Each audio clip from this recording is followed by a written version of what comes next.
Kada govorimo o zdravlju, najčešće razmišljamo o fizičkom zdravlju. Da li nas nešto boli ili imamo nekih problema, kada imamo neku zakazanu kontrolu i sl.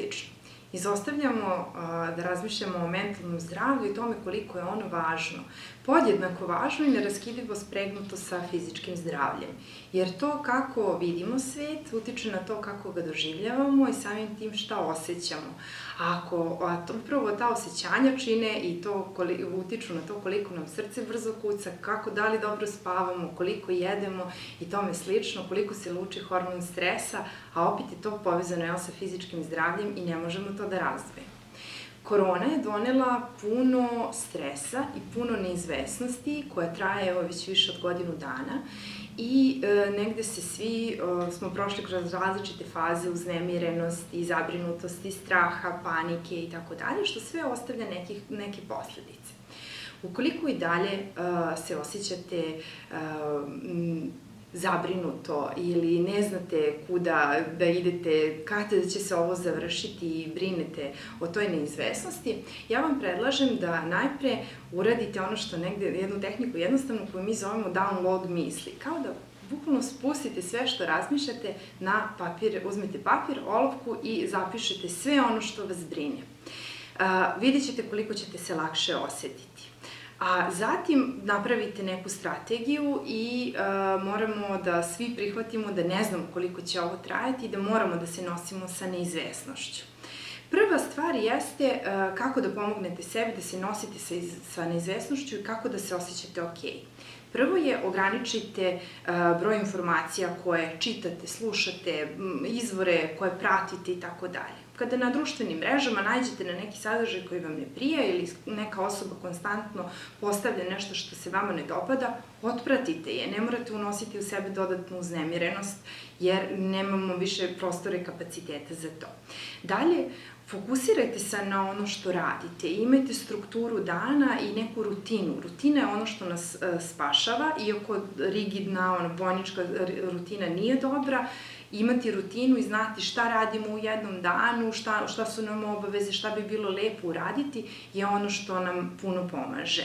I kada počnete nešto da radite, fokusirajte se na to. Ne dozvoljavajte da vam misli stalno beže i da se opet vraćate u neku zabrinutost.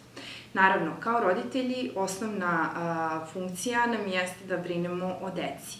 Proveravajte i stalno budite svesni toga kako spavaju, kako jedu, da li su uznemireni, da li su previše razdraženi, kenjkavi ili traže previše pažnje, da li eksperimentišu, da li su mnogo više nestašniji nego što jesu. Jer iza svakog ponašanja stoje opet osjećanja i stoji neka potreba koju mi kao roditelji treba da prepoznamo. Tako da nemojte dopustiti da ne znate šta vam dete celog dana radi i da se zadovoljavate pitanjem kako je bilo u školi, bilo je dobro ili šta imaš danas od online nastave, imam to i to. Prosto moramo sa njima se dublje povezati i znati i gde su, šta rade i kako se osjećaju, to je najvažnije. Ukoliko se ne osjećaju deca dobro, pored komunikacije, pored zagrljaja, pored fizičke bliskosti, uvek možete da izvedete neke jednostavne vežbice. Kako je disanje ono koje je ključno da se smirimo, tako u radu sa decom možete da koristite balončiće od sapunice ili ako ste napolju da duvate maslačak ili da zamišljate kako duvate svećice na torti. Sve u cilju toga da se više kiselnika unese i da deca se lakše primire.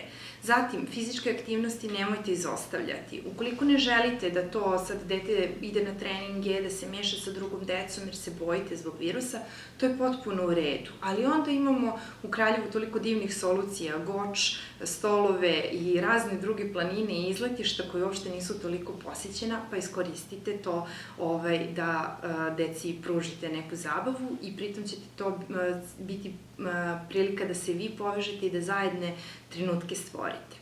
Budite model svojoj deci.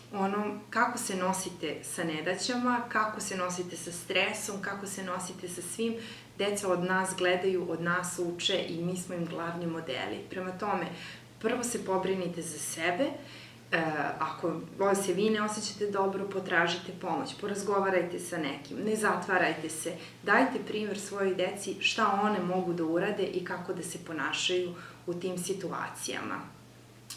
I za kraj, vodite računa da nekako uvek u svemu što se dešava nađete pozitivne stvari i da imate pozitivni fokus šta je ipak dobro u svemu što se desilo, šta je dobro što nam je cijela ova situacija donela. Izbegnite katastrofične scenarije i to kako će biti, šta će sve strašno se desiti, jer kao što vidite idemo iz dana u dan, čuvamo svoje kapacitete i učimo sebe da nekako pozitivno mislimo i svoju decu samim tim.